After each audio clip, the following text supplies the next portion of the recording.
Session. Good afternoon. I'm so used to saying good morning. I almost said it. My name is Lianna Gantz. I am from Central High School, which is in the Dallas-Fort Worth area of Texas. And I'm so glad that you could join me this morning.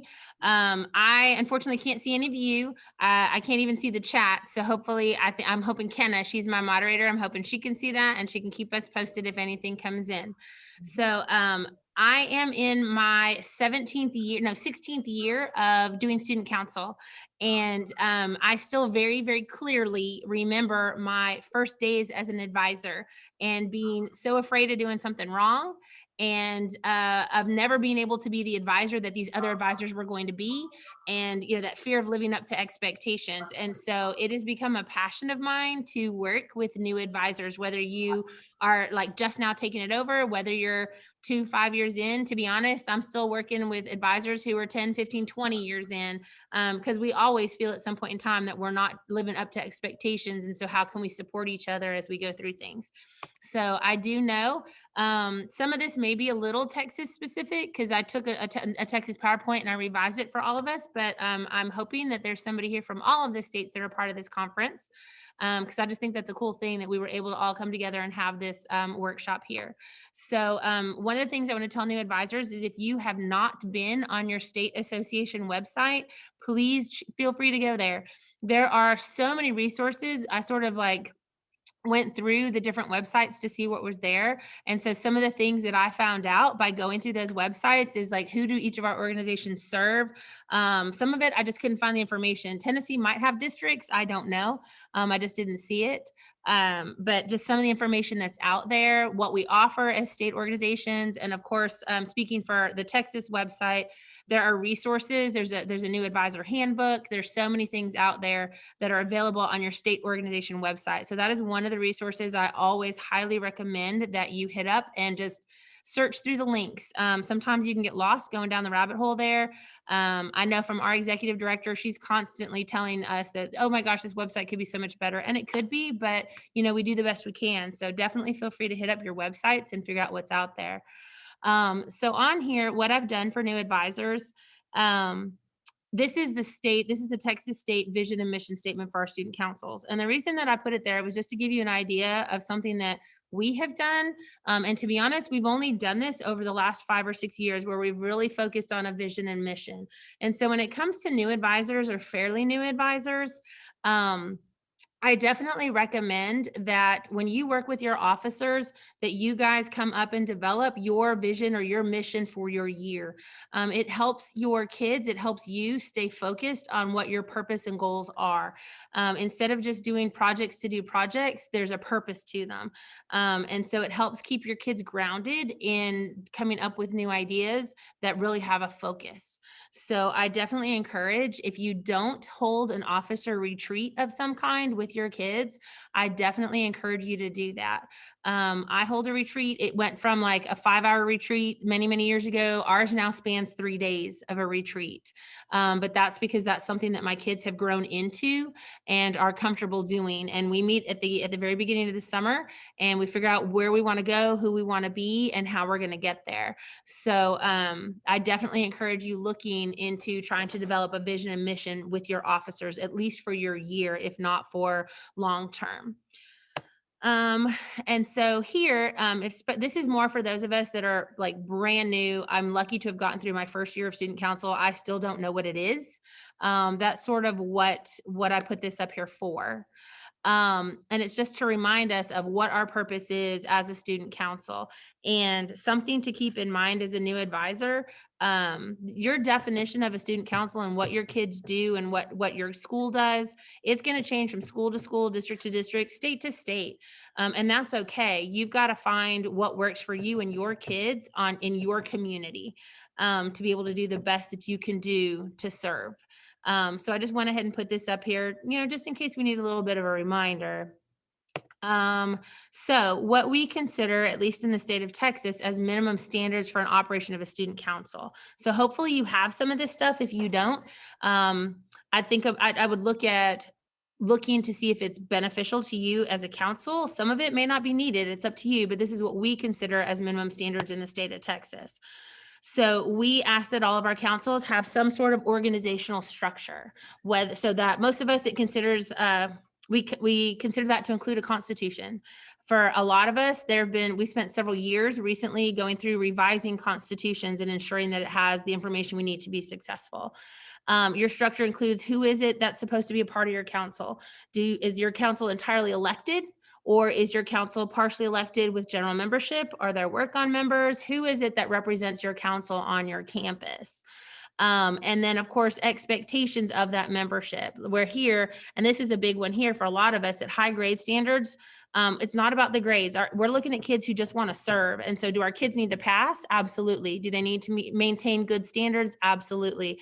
But we're not those groups that are looking for the fact that you maintain a 95 and above in all your classes. Like, grades are important, expectations are important, but we don't want to miss out on those kids that want to serve and maybe academics aren't their forte. But what are your expectations as a council for your organizational structure?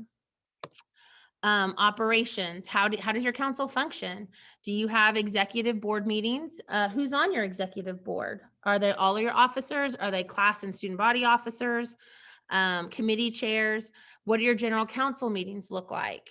So for us, for my hometown council, my school, we have weekly executive officer meetings, and I have 8 kids on my executive board, and we meet every week, and they plan out the student council agendas. They determine our calendar. They meet with our principals once a month to keep them in the loop and ask for permissions on certain things, stuff like that. And then we have our student council meetings, which are every other week. So we have 2 a month. And those are where we have our committee meetings. Sometimes they start off as a 10-minute business meeting followed by a working meeting, so that we're not asking kids to come up here all the time trying to figure out what's going on.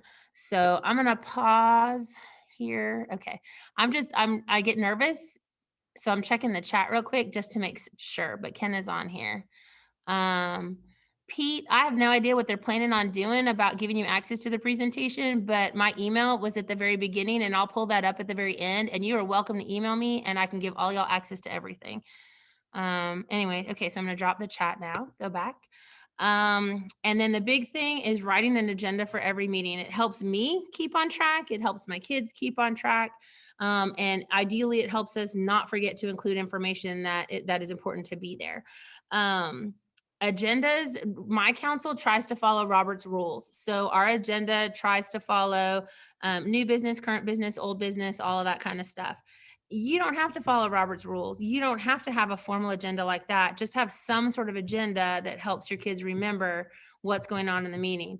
And my kids and I, we meet before our meeting, like the week before, to go over the agenda, and they walk through it. And so my role at a student council meeting is I sit in the back of the room and they run the meeting, and it's all about them. To me, it's a student council, so it is definitely student led. So I let them do that, and I just sit in the back so they can glance at me if they need to, in case something's forgotten or if I need to add something. And that's how we usually run our meetings. So that's why the agenda is so important for them. Let's see. Financial structure. So we definitely write a budget every year. And I will say, as a brand new advisor, don't worry about your budget a whole lot. And when I say budget, I don't necessarily mean the budget provided to you by your school, because if you were like my school, your school doesn't give you a budget. So you're on your own when it comes to your finances and the kids fundraising for the things that they do. But I do ask that my principal pays my state association dues and that my principal does pay my national association dues. So if they are not paying that for you, I would recommend finding a way, having your kids present, not from you, but from your kids, as to why it's important for your principal to support the efforts of your council and how vital it is to them that they support you and pay your dues. Because it's not a super whole lot depending on your budget, but it's enough that it's one less headache that you have to worry about. So I do have my kids write a budget. Like I said, I have my kids write what I call it's a deficit budget. I make them put in their budget every single thing they think that they are going to spend, whether we have to pay for it or not. So like, as an example, we do not have to pay for copies. You run them here at school. Well, I still make them put that in their budget so that they see, in the real world, if you were to do some of this stuff, this is what it's going to cost you, so that they have a better understanding of their finances, because sometimes they're not very aware of how much they're spending. And so keeping them cognizant of that just helps them realize, oh, maybe we need to cut back on some of this, that kind of stuff. So for us, our summer workshop, my officers are required to attend. If that's something you're able to do, assuming it's a normal year, so not last summer, not this summer for some of us, but assuming it's a normal year, it is one of the best opportunities your kids can have if they've never been before, is to attend our summer workshop, at least in the state of Texas. I can't speak for the other ones because I've never been, but I have heard good things. So I definitely highly recommend that you find a way to get your kids to a summer workshop if you can. And then, of course, I'm saying state conference, but y'all are all here, so you would be doing this anyway. Committees. So my executive committee is composed of my student council officers. So that's my student body officers. It is up to you to decide what officers you need, and that would be part of your constitution as well, as to who serves in what capacity. We do have an election committee, but my election committee is really comprised of administrators more than students, because they're the ones that actually look at the numbers and make sure that everything is valid. And then for us, our state has report forms. Our report forms are energy, environment, pride and patriotism, drug, alcohol, safety, health, education, and community service. So I do have committees that are over each of those categories to ensure that we're working on those kinds of projects. And then everything else is determined by school need. There are some schools that I'm aware of, they have a teacher appreciation committee because they do a lot of teacher appreciation, and that's a way to get those kids involved. They have a student appreciation. So it's just really up to y'all to decide what it is that meets the needs of your school. And if you're a small school, you may not have as many committees because you just don't have as many kids. So just figuring that out is beneficial. But for sure, I recommend having committees. It helps get those kids who are not officers involved in what's going on. And the more involved they are, the more ownership that they will hopefully take over what it is that you're doing. So my big thing here is Constitution. So if, as a new advisor, the one thing I highly recommend is having a Constitution. If you don't, please look into it. Please, please, please. One, it tells your students what they're getting into, because a lot of us know if you're an active student council, there's a lot that they're being expected to do, participate in, be a part of. My constitution says what's required to join, which for us is just fill out the paperwork and pay your dues, you're in. But then what is expected to maintain good standing. And then what's more important to you as an advisor is what is cause for removal, especially your officers, and the process for that removal. Ideally, you will never have to use anything that has to do with removing an officer. But I can tell you, after 16 years of experience, I've had to do it twice, and it is so painful. However, sometimes you do it because that's what's in the best interest of the group as a whole. So you really want to have that in your constitution so that students are aware of what the expectations are, what is cause for removal, and that your principal has your back when you make that decision. For me personally, my officers are expected at the end of the year, when I elect new officers, they're expected to read the Constitution. We propose any new changes, which hasn't happened in a couple of years. They vote on it, and then they have to sign the Constitution, and my principal has to sign the Constitution. That way, if anything occurs throughout the following school year, you've signed off saying you know what your expectations are, you know what is cause for removal, and you do what you got to do. So it's more of like a CYA, so to speak, for you. But that's something over the years that I've learned from other advisors as well. Having that constitution, which includes your code of conduct, that kind of stuff, super, super important. The two phrases that I definitely use a lot in our constitution is other duties as assigned for my officers, because you can only list out your responsibilities so much. So our constitution has the standard, this is what a president does duties, but as the president, you're also in charge of my gold council application. You're in charge of gift exchanges. You're in charge of all these little things that we do here that are not written in the Constitution. So other duties as assigned is a real big part. It's the last statement in every single officer's description. And then of course, at advisor's discretion, really important as well. That really comes in when it comes to, unfortunately, having to remove those officers and what you felt was a reason, to have to remove them. And for us, we have that in there, but I also have, here's how you can appeal that decision. So every student has the ability to appeal if you have to remove, but what is your process for doing so? So if I can't recommend anything else as a new advisor, please make sure you have an current constitution on file. Okay. Let's see, plans for success. So, how do you help your council be successful? And again, I'm gearing this presentation for advisors who are either brand new or probably within the 3-year range, because usually at about year 3, you're finally starting to go, okay, I think I might have the hang of this. And then, of course, something gets thrown at you and you don't, but hey, we'll make it. It'll be okay. So, how I go about planning for success: one, as an advisor, these are my personal advisor rules. Okay. One is that your council is your council. It is so easy for us to compare our councils to other councils. Well, they do this and they do that. That doesn't matter. Your kids maybe aren't there yet, and that is fine. Don't ever look at another council and go, I will never be who that person is. Our council's never going to be as good at them. It's not about keeping up with the Joneses. It's about doing what's good for your kids, your school, your community. So always keep that in mind. Do not be afraid to ask for help. I know that when I very, very first started, those people who'd been in student council for years, I was so deathly afraid of them. I am actually a major introvert, and I will stand in a corner all day long and just watch what's going on, and I'll never speak to anybody. And I remember thinking, I'm never going to be like those people. How am I ever going to get better? I don't even know what I'm doing. I didn't even know what a student council was when I got asked to do this. So don't be afraid to ask for help.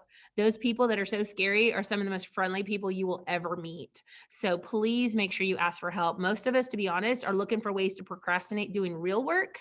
So we are more than happy to answer questions that will help you out, okay? Because that's where we thrive. When it does get rough, remind yourself that you are building the future, you're creating traditions and memories, and you're fostering opportunities for student growth. And some of the projects you do truly do save lives. So it's going to get rough. This last year, if nothing else, has shown us how rough it can actually get.